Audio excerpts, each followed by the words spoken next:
Mga Lods, magandang araw sa inyo. So, ito na yung araw na darating yung nanay ko.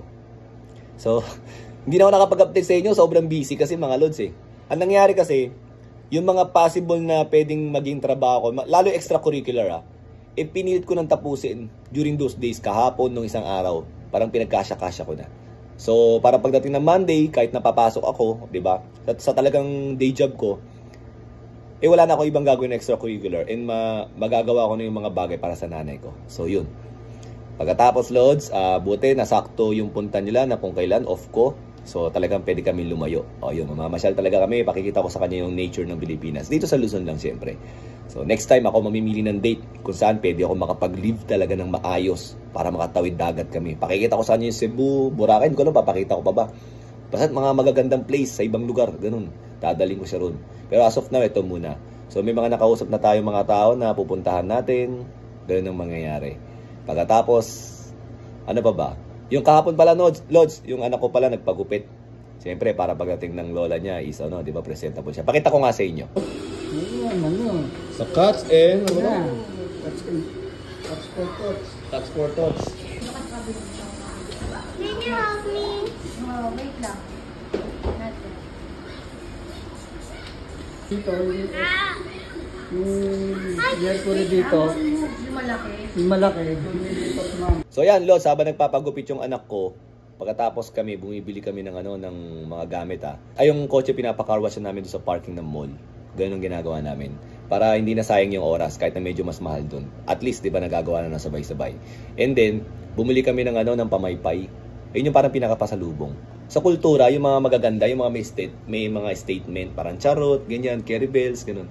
Actually, yung isa sana yung madam, kaso nga lang, yung dalawa lang ang meron sila. So, yung sa nanay ko, iba.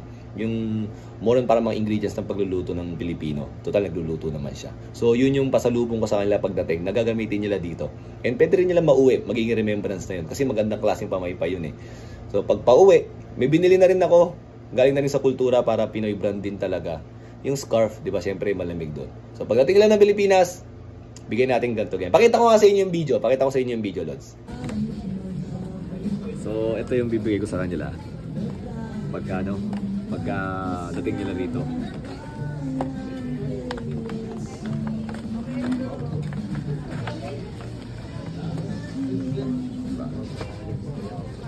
Yan.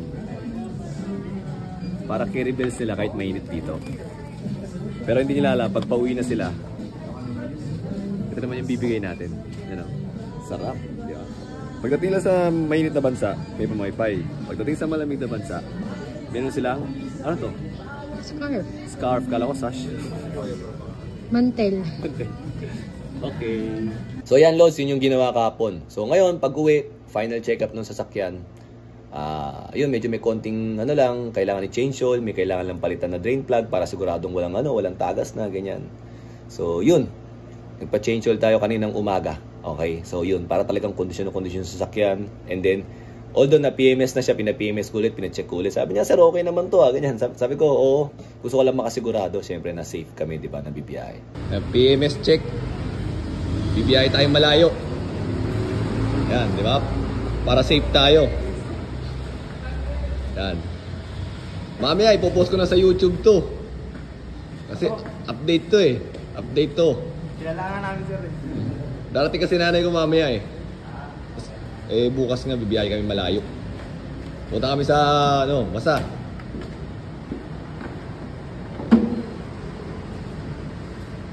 Tsaka na lang nila malalaman pag napanood nila yung video sa akin pupunta. Okay yung tubig, no? Yan, para sure tayo sa biyahe. Safe. Dito tayo sa may sigurado Shell. Sa lahat ng Shell, ito ang pinakamasahan. Basta nandito yung dalawang partners. Yan. Di ba? So, yun. So, ang plano, dito lang tayo sa Luzon. Okay? And then, ano pa ba? Yun nga, ang plano rin is pakita sa kanya kung ano yung mga nangyari sa buhay ko noong mga time na wala siya. Para kahit na na-miss niya yun, nai-walk through ko siya pabalik, di ba? So, meron siyang alaala na may babaon pauwi na kinukwento ko sa kanya na ito yung mga nangyari. At kumbaga, nabuhay sa lugar, di ba? Nabubuhay sa mata niya yung lugar na mga pinangyarihan nun. So, yun yung gagawin namin. So, mga Lods, abangan nyo na lang, Lods, ha. Again, hindi ko sasabihin sa inyo in advance kung saan kami pupunta, syempre, for our privacy.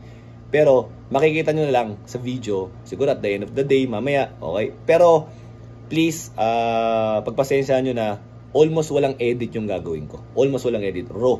So, minsan pwedeng maging mahaba yung video, 20 minutes, 30 minutes, pero almost raw lahat. Kasi nga wala na akong time para mag-edit and para makita nyo rin yung talagang mga pangyayari siguro. Maganda rin siguro yun. And I hope you will appreciate that. Lalo na sa mga sumusubaybay. So mga Lods, yun lang. Kailangan ko pa mag-ready ng mga gamit and hopefully mag-enjoy tayo sa mga mangyayari. Thank you!